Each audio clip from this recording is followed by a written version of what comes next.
Hi, to take macro photos on the Samsung Galaxy A34, we will need to open camera first and go in the photo mode.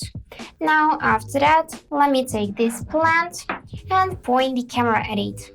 So now you can see that the picture is really blurred, but it suggests us to use the macro mode. You can tap it and already see the difference. So you need to hold your camera 3 to 5 centimeters away from the subject.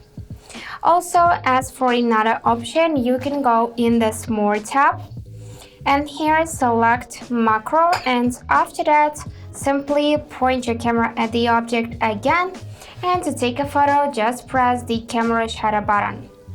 So I already took 2 photos with macro enabled and disabled, and I want to show you the difference.